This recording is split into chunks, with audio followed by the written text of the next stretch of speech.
Many countries are starting to offer schemes where consumers are paid to reduce their energy during peak times to help stabilise the grid.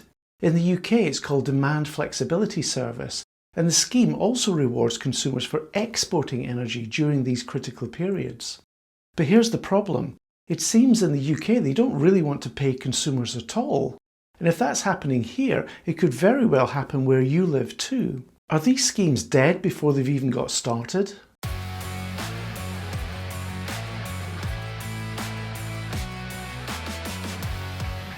Hi there, I'm Gary and welcome back to my channel, Gary Does Solar. This is not a video I expected to make. Where to start? Okay, you might remember a while back I created this video all about demand flexibility schemes. It's certainly worth a watch to give you the background, but here is a quick summary of what it's all about. And even though I'll be focusing on the UK situation, it's worth following along because the principle will be the same for most countries heading towards a renewables future. And I'm saddened to say that it already feels like a cautionary tale. Here's a good starting point then. This website is called Energy Dashboard and it shows the live energy status in the UK. It's a brilliant resource to see how the energy mix changes from day to day to meet UK demand. And I'll put a link to it in the description. And I'm sure there will be a similar website available for the country you live in too. As I record this video on Wednesday the 22nd of January, just after 11 AM, you can see that the current UK demand is 43.6 gigawatts. And in order to meet that current demand, we're having to burn an awful lot of gas. Nearly 27 gigawatts in fact, representing over 60% of the total energy mix. There is a little bit of solar generation just now, around 1.5 gigawatts, and it certainly helps, but it's hardly anything really. Only 3.4% of the overall mix. That's to be expected. After all, we are in the middle of winter here in the UK at the moment. But look at the wind generation. It's even less at 0.29 gigawatts, not even 1% contribution to the mix. Now normally we get a lot of wind in the UK, but not today, and it's the reason we're having to burn all that gas.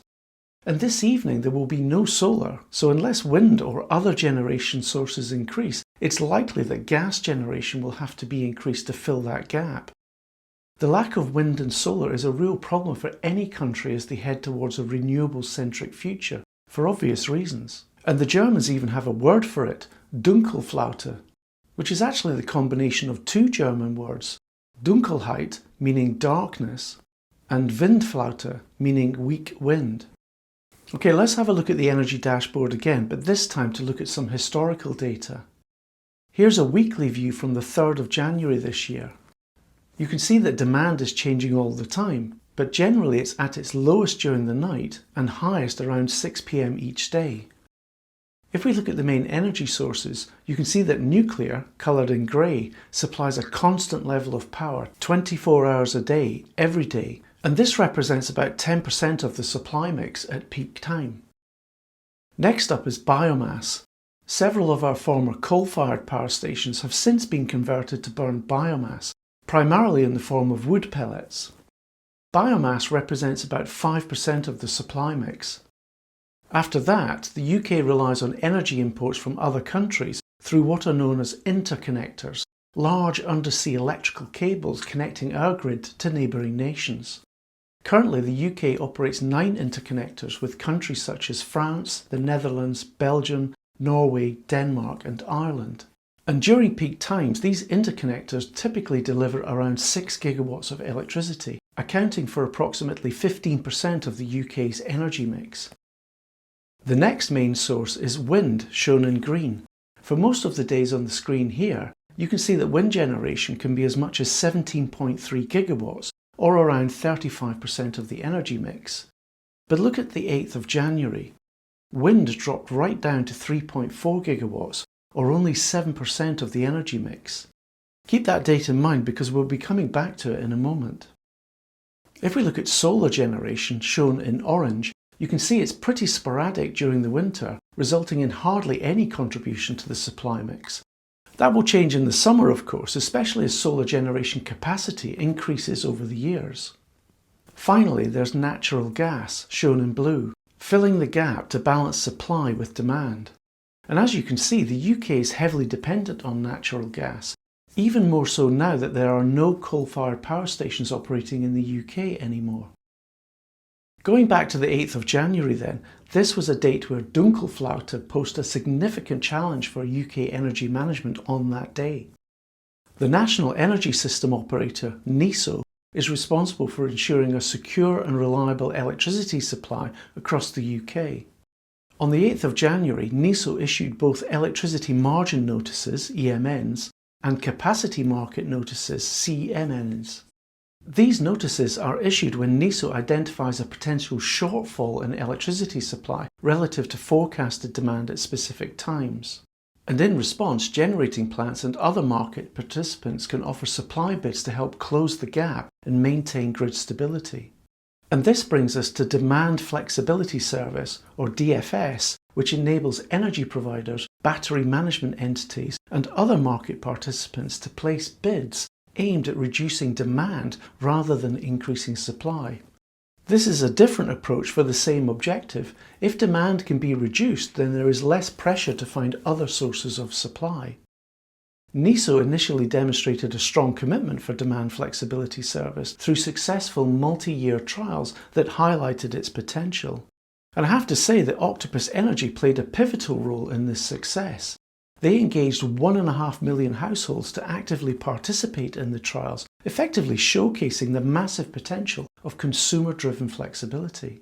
During the trials, households were paid as much as £2.80 for every kilowatt hour they saved or exported back to the grid, which was over 10 times the normal import rate.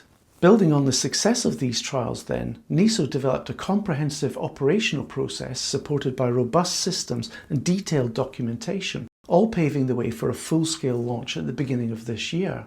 So far so good. But on the 8th of January we got what I believe was our first glimpse of how the demand flexibility service might fare in 2025. Households took part were paid just 90p per kilowatt hour of energy saved or exported, significantly less than the amounts offered during the DFS trials a year earlier. What's more concerning though is at the same time, national gas power stations were paid up to £5.75 per kilowatt hour. That's over 6 times higher than the rate for households. Now I understand that commercial power stations can command a premium because they're effectively committing to deliver a guaranteed level of power over a set period. And in contrast, individual consumers have the flexibility to opt out at the last moment, which makes their contributions less predictable. But when you scale that participation to millions of households, the law of large numbers comes into play. With such a massive data set, the aggregated behaviour of participants becomes relatively predictable, enabling a more reliable power commitment. So this raises the question, should the disparity in payment between consumers and gas providers really be this wide? Greg Jackson, the CEO of Octopus Energy, wasn't too happy to see NESO paying huge amounts to gas companies instead of to households participating in DFS. And you can get more detail on his feelings in this press release from Octopus Energy that followed soon after. By the way, if you're living in the UK, you can see why I recommend you switch your energy supply to Octopus Energy. They're fighting for you, and I don't see any of the other energy providers doing that. They're also a great company and the only one to be voted Best Energy Provider by Which 8 years in a row. And if you switch to Octopus Energy using my referral code here, you'll get £50 credited to your account, and you'll be directly supporting my channel as I will receive £50 as well. A huge thank you to everyone who's already switched to Octopus Energy using my referral code. So you can see that things are not looking too rosy for the demand flexibility scheme in the UK at the moment. Although 2 million households participated in the trials, only 1 million joined the DFS session on the 8th of January, a staggering 50% drop in engagement. And I'll bet that out of the 50% who did participate, many won't bother again when they see how little they've earned compared to the payments during the trials previously. You know, it takes an awful long time to build up the trust and faithful participation in a consumer demand flexibility scheme. And that trust can be eroded in no time at all if the rewards are not there. For such programs to succeed anywhere in the world, they need consistent and enthusiastic engagement from households. And that engagement only comes when people feel it's genuinely worth their time and effort. Without meaningful rewards, these schemes risk collapsing under the weight of disillusionment, leaving countries scrambling for alternatives, often far more expensive solutions to manage peak energy demand. So the pressing question for the UK now is whether NESO will act swiftly and decisively enough to restore faith in their demand flexibility scheme before the collective power of millions of households simply slips through their fingers. For those of us with solar and battery systems, we'll undoubtedly find other ways to maximise the value of our investments. But I can't help but think of those who aren't in a position to make such investments, particularly households already in energy poverty, struggling daily to pay their energy bills. Demand flexibility schemes offer a chance for these households to save money by making small, manageable changes like shifting their energy use by an hour or two. And I believe NESO in the UK has a duty to ensure that demand flexibility works, especially for those who need it most. It's not just about energy efficiency, it's about fairness and giving everyone a meaningful stake in the energy transition. Thanks for taking the time to watch this video, and please let me know your thoughts on demand flexibility schemes. Would you still take part in them even if the rewards are low? And thank you to all my Patreon members, including these on the terawatt and gigawatt tiers. Your support allows me to do more and more in the world of solar. Until next time then, all the best.